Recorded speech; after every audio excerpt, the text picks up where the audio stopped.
Dr. Elena Vasquez had seen boardrooms designed to intimidate before, but this one achieved new heights of architectural condescension. The chamber stretched upward like a crystalline cathedral, its walls pulsing with bioluminescent data streams that hurt to look at directly. 3 beings sat across from her at a table that seemed to have grown from the floor itself, each representing a different approach to looking down on lesser species. The Keth representative resembled a praying mantis crossed with a quantum computer, its multifaceted eyes processing information faster than Eleanor could blink. Beside it, the Vorlian delegate looked like someone had taught a tree to wear a business suit and develop opinions about military spending. The third creature defied easy description. Imagine if mathematics had achieved consciousness and decided to become insufferably smug about it. "Dr. Vasquez," the Keth began, its voice a harmonious blend of clicking and electronic whirring, "we appreciate your willingness to consult on our current difficulties with the Devourer incursion." Elena sipped her coffee from a ceramic mug she'd brought from Earth, noting how the aliens reacted to the primitive drinking vessel like she'd pulled out a stone axe. "Your difficulties, right. 18 months of getting your asses handed to you by an enemy you can't identify, predict, or effectively engage. Those difficulties?" The tree thing rustled disapprovingly. The Vorlian collective prefers more diplomatic terminology when discussing strategic setbacks. "And I prefer enemies that don't systematically dismantle 300-year-old military doctrines like they're following a how-to guide. But we don't always get what we want." Eleanor set down her mug with deliberate casualness.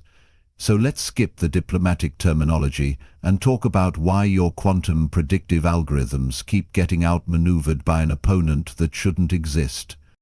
The mathematical entity spoke for the first time, its voice a perfect sine wave that somehow conveyed disdain. "The Zarathi synthesis has computed 14,729 potential tactical responses to Devourer aggression. Each simulation indicates a 73.2% probability of successful engagement. And yet here you are, hiring a human because your computers can't figure out why you keep losing." Elena leaned back in her chair, which had apparently been designed for beings with entirely different spines. "Tell me, in all those simulations, did you account for the possibility that your enemy might not be playing by the same rules?" The Keth's eyes shifted through several spectrums of light. "Our combat algorithms incorporate all known variables of interstellar warfare: logistics, fleet positioning, resource allocation, technological advantages." "Psychological warfare?" Silence. Elena waited, letting the question hang in the air like smoke from a battlefield. The aliens exchanged glances, or what passed for glances among beings who communicated partially through pheromones and electromagnetic frequencies. The Vorlian military philosophy emphasizes efficiency and resource optimization, the tree creature finally offered. Psychological manipulation is considered wasteful. "Wasteful," Elena repeated the word like she was tasting something bitter. "The Devourers have destroyed or captured 17 of your star systems using what you call wasteful tactics. They've turned 3 of your colonies into refugee camps and made your admiralty so paranoid they are seeing enemy ships in their sleep. But sure, psychological warfare is wasteful?" The Zarathi entity's form flickered slightly, probably the equivalent of a nervous tick. "Human military history is replete with inefficient emotional responses to combat scenarios. We have evolved beyond such primitive reactive patterns." Eleanor pulled out a tablet, another quaint human device that made the aliens shift uncomfortably, and scrolled through files. "I've been reading your classified battle reports. Fascinating stuff. The Devourers never attack where your models predict. They ignore strategically valuable targets in favor of seemingly random objectives. They use outdated technology, but somehow coordinated more effectively than your quantum-linked fleet. The unpredictability factor has been challenging to quantify, the Keth admitted. Unpredictability isn't a factor, it's a weapon. Elena stood and walked to the holographic display dominating one wall. The star map showed Devara incursions in red, a spreading infection across previously secure space. Look at the pattern, really look at it. The aliens joined her, their various sensory organs focused on the display. Elena traced the advancement routes with her finger, leaving brief thermal signatures on the haptic interface. They're not conquering territory, she continued. They're sending a message. Every target they hit was chosen to maximize psychological impact on your remaining forces. The colony ships weren't destroyed for their resources. They were crippled and left drifting, so you'd have to mount expensive rescue operations. The research stations weren't looted for technology. They were left intact but contaminated, forcing you to quarantine valuable facilities. The Volian's bark-like skin darkened. You suggest they wage war through intimidation rather than tactical superiority. I'm suggesting they understand something about warfare that your simulations don't account for. Elena turned back toward the table, noting how the aliens instinctively stepped back from her movement. Fear is a force multiplier. Uncertainty degrades decision-making. Demoralization destroys unit cohesion faster than any weapon. Such concepts are antithetical to rational military planning, the Zorothi declared. Elena laughed, a sound that seemed to physically pain her audience. Rational military planning? You want to know what's rational?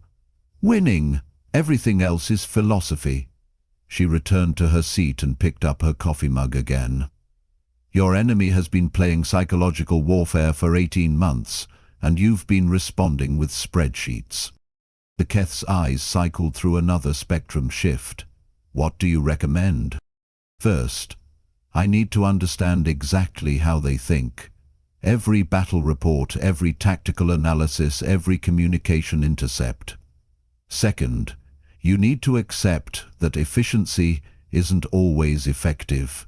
Sometimes the best strategy looks like chaos from the outside. The Volian Collective cannot authorize release of classified strategic data to an external consultant, the Treebeam protested. Elena drained her coffee and stood. Then the Volian Collective can continue losing to an enemy that treats your rational military planning like a predictable algorithm. She gathered her tablet and headed toward the door. Your choice, give me the data, or keep wondering why your quantum computers can't solve analog problems. Dr. Vasquez, the Keth called after her. If we provide this information, what assurance do we have that you can succeed where our systems have failed? Elena paused at the threshold, not turning around. Because your enemy isn't using technology to beat you. They're using psychology. And psychology is what humans do best. The door sealed behind her with a soft hiss, leaving 3 of the galaxy's most advanced intelligences to contemplate the uncomfortable possibility that warfare might not be as civilized as they'd believed. 3 hours later, Elena stood before a wall of holographic displays that would have made Earth's most advanced war rooms look like finger paintings. The aliens had capitulated faster than she'd expected, apparently losing another colony while debating data access protocols had a wonderfully clarifying effect on bureaucratic priorities. Before we begin, Elena announced to her audience of reluctant students, I need you to understand that everything I'm about to show you will violate your fundamental assumptions about civilized behavior. She gestured at the first display, which materialized a topographical map of ancient Carthage. This is how humans learned to think about war. The Keth tilted its insectoid head. Carthage was destroyed over 2 millennia ago. Historical precedent seems irrelevant to contemporary stellar conflict. Carthage was destroyed because one man understood that armies don't just fight with weapons, they fight with minds. The map shifted, showing a route across mountain ranges that should have been impassable. Hannibal Barca took war elephants over the Alps in winter, not because it was efficient, but because it was impossible. The Romans spent so much time calculating why he couldn't do it that they never prepared for what would happen when he did. The Volscians' branches swayed with agitation. Sacrificing resources for theatrical gestures contradicts optimal strategic thinking. Eleanor smiled with the patience of someone explaining fire to beings made of kindling.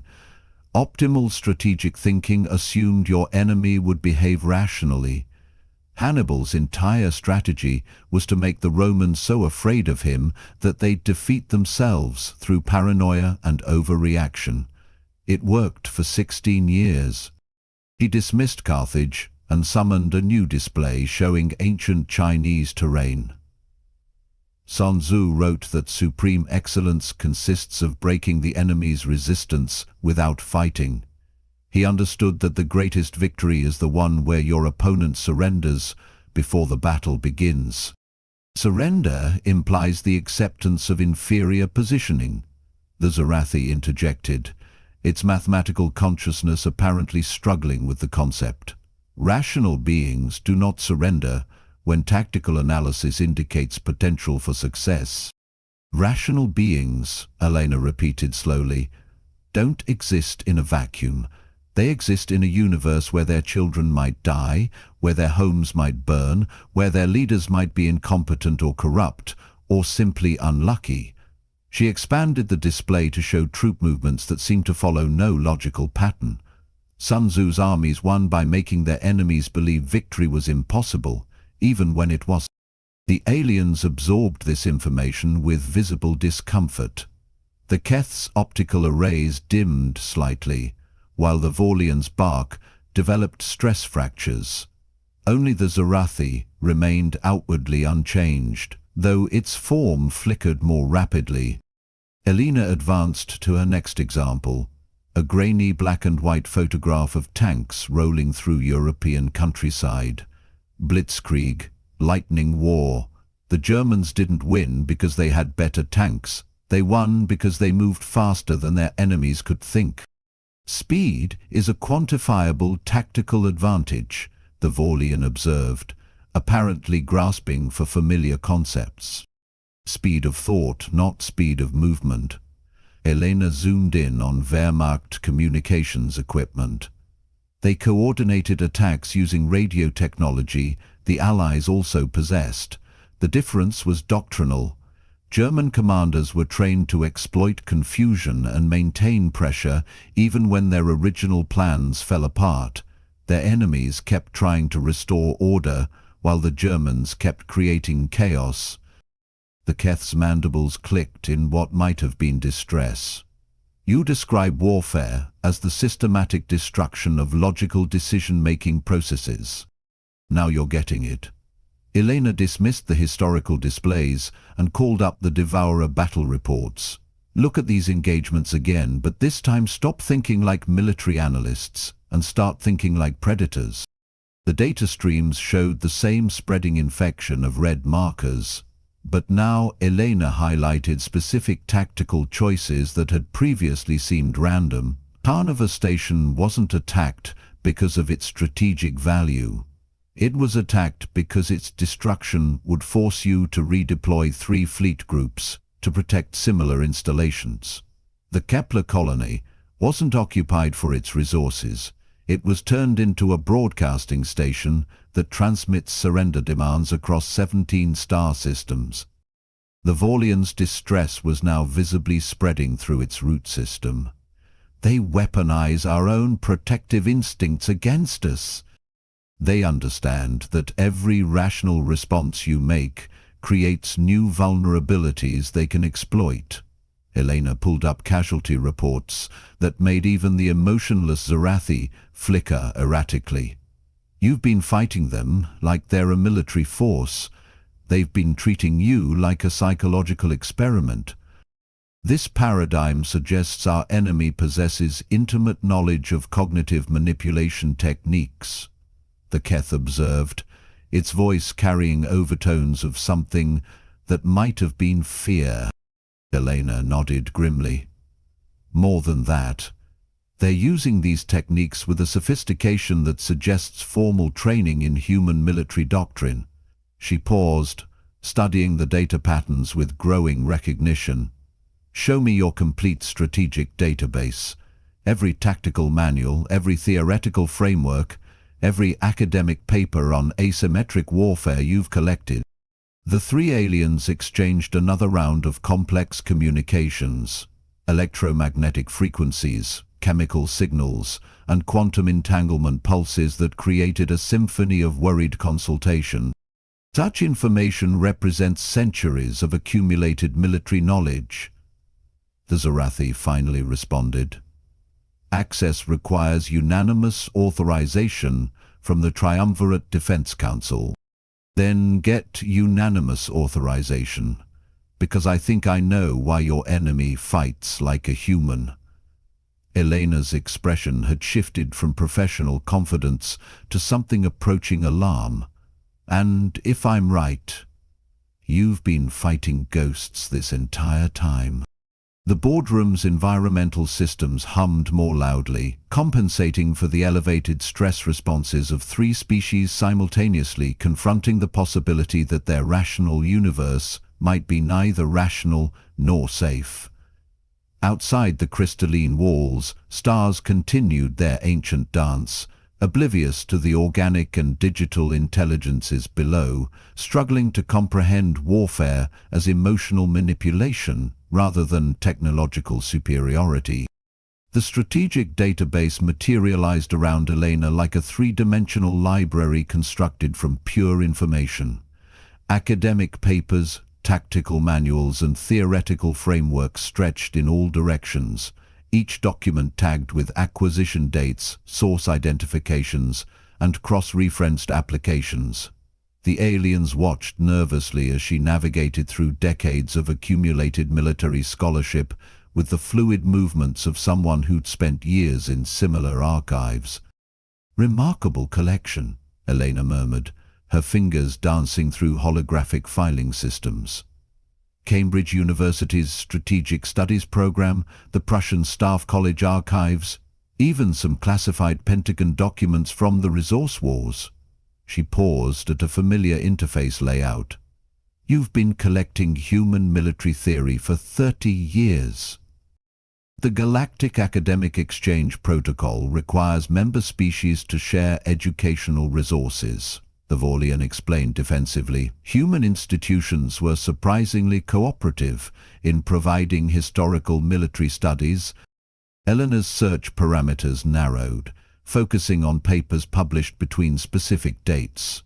Her expression grew increasingly tense as she recognized formatting styles, citation methods, and theoretical frameworks that triggered uncomfortable memories of late-night research sessions and academic peer reviews.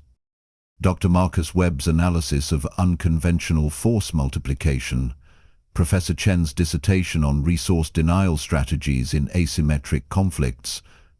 Elena's voice carried a note of professional recognition mixed with growing unease. These are good papers, solid theoretical work with practical application. The Keth observed her mounting agitation with clinical interest.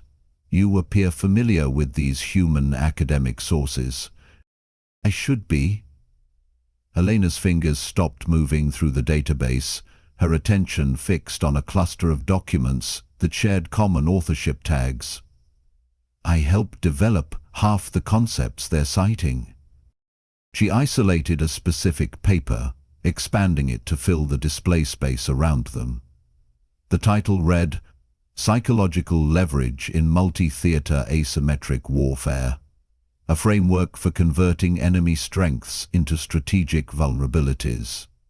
The author line showed Dr. Elena M. Vasquez, submitted to the Journal of Advanced Strategic Studies 15 years prior. "This is my doctoral thesis." The silence that followed was profound enough to register on the room's acoustic sensors. Even the environmental systems seemed to quiet, as if the machinery itself recognized the weight of the revelation. Your theoretical work was submitted through standard academic exchange protocols, the Zorathi stated, though its form flickered with what might have been embarrassment. All participating institutions agreed to share research findings for the advancement of galactic knowledge. Eleanor scrolled through the paper, recognizing her own arguments, her own case studies, her own recommendations for exploiting psychological weaknesses in technologically superior opponents. Did anyone bother reading the conclusion section? The part where I specifically warned about the dangers of applying these theories without understanding their ethical implications. She highlighted a passage that glowed ominously in the holographic space. The strategies outlined in this framework represent humanity's accumulated experience in survival-based warfare. Their application should be considered only in contexts where conventional military doctrine has proven inadequate, and never without careful consideration of long-term psychological consequences for both implementer and target populations. The Devourers have been using my own work to destroy you, Elena continued, her voice carrying a mixture of professional pride and personal horror. Every tactic they've employed, every psychological pressure point they've exploited, every method of turning your strengths against you. I wrote the instruction manual. The Vorlian's branches rustled with distress. The implications suggest deliberate misappropriation of academic research for hostile purposes. Worse than that, Elena expanded her search, pulling up additional papers that referenced her work. Look at the citation patterns. Someone didn't just read my thesis. They studied everything I've ever published, cross-referenced it with classical military theory, and adapted it specifically for use against species with your psychological profiles. The database revealed a comprehensive collection of Elena's academic output. Papers on cultural warfare, studies on technological overconfidence as a strategic weakness, analyses of how highly rational societies respond to irrational threats. Someone had assembled a complete curriculum in Vasquez-style military psychology. The acquisition dates, the Keth observed, its optical arrays focusing on temporal metadata. These documents were accessed repeatedly over the past 2 years, with intensive study periods corresponding directly to Devourer offensive operations. Elena felt the cold recognition settle in her stomach like a stone. They've been doing homework. Every engagement was a field test of theoretical concepts I developed in graduate school. She pulled up battle reports and overlaid them with passages from her own writing, watching as tactical implementations aligned perfectly with academic recommendations. The Kepler colony broadcast strategy matches your analysis of demoralization through information warfare, the Zorathi noted, its mathematical consciousness apparently finding the correlation patterns fascinating despite their implications. The Tarnova station attack precisely follows your recommended approach for forcing resource reallocation through targeted infrastructure disruption. It's not just my work, Eleanor realized, expanding her search to encompass related academic sources. They've built an entire military doctrine around human psychological warfare theory, Webb's force multiplication, Chen's resource denial, Thompson's work on technological asymmetry. Someone created a graduate-level curriculum in human military thinking. The aliens processed this information with the efficiency of beings accustomed to rapid strategic recalculation. Their enemy wasn't simply unpredictable. It was systematically educated in the art of human warfare, trained in techniques specifically designed to exploit the weaknesses of rational, technologically advanced civilization. The question now, Elena said, closing the displays and turning to face her alien audience, is whether they've also studied the weaknesses I built into these theories. Weaknesses? The Volian inquired. Elena's smile was sharp enough to cut titanium. I'm not stupid enough to publish a complete guide to defeating superior enemies without including some insurance. Every strategy I've ever written has a built-in failure point, a psychological pressure that turns the entire framework against itself. She gestured toward the data streams still flowing around them, representing 18 months of military defeats and strategic humiliation. Your enemy learned to think like humans by studying our academic work, but they never learned to think like me. Eleanor had commandeered the Triumvirate's primary tactical center, transforming their pristine command facility into something resembling a human war room, complete with coffee stains on holographic interfaces and the persistent hum of over-caffeinated strategic planning. The change in atmosphere was palpable. Where once sterile efficiency had reigned, now organized chaos held court.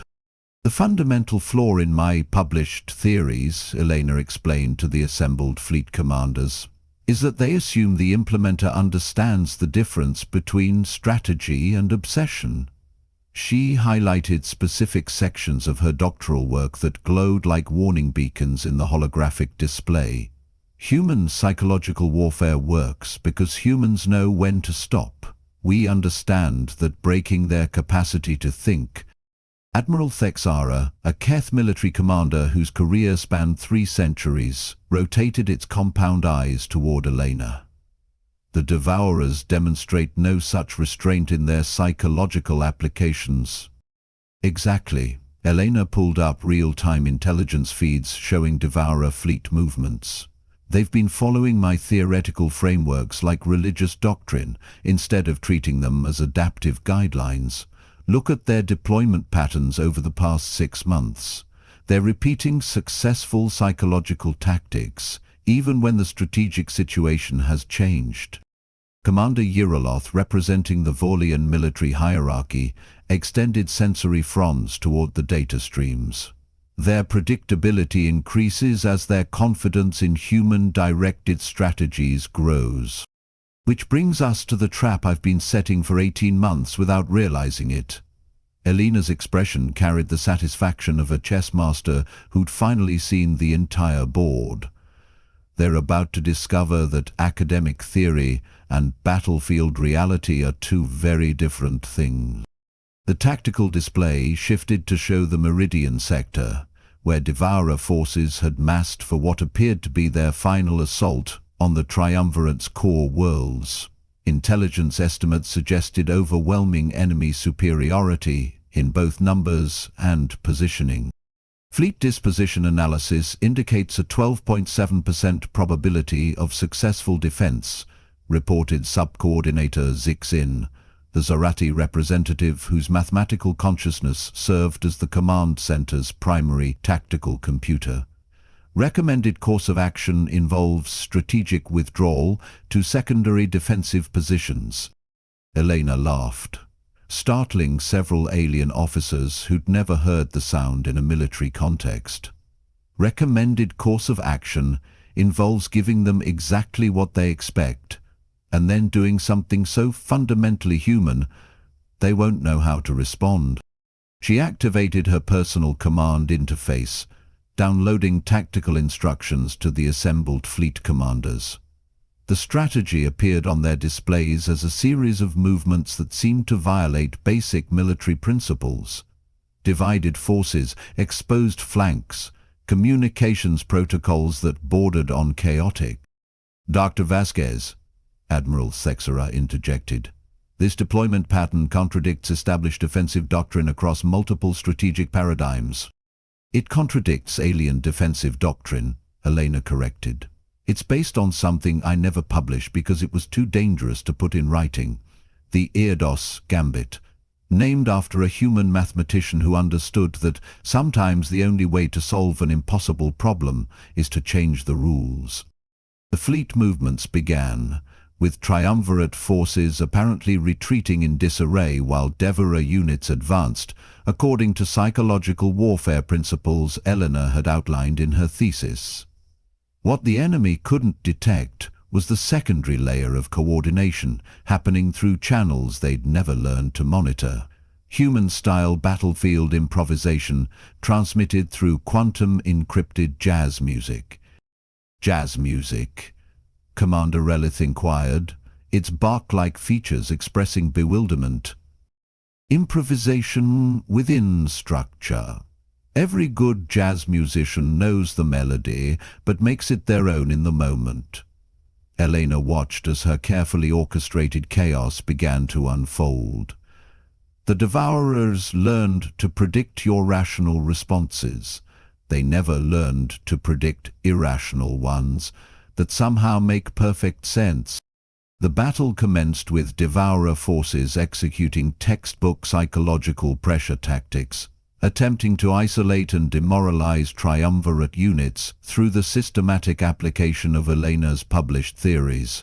What they encountered instead was a defense that seemed to collapse and regroup simultaneously, creating pockets of resistance that appeared random but followed patterns no academic paper had ever described.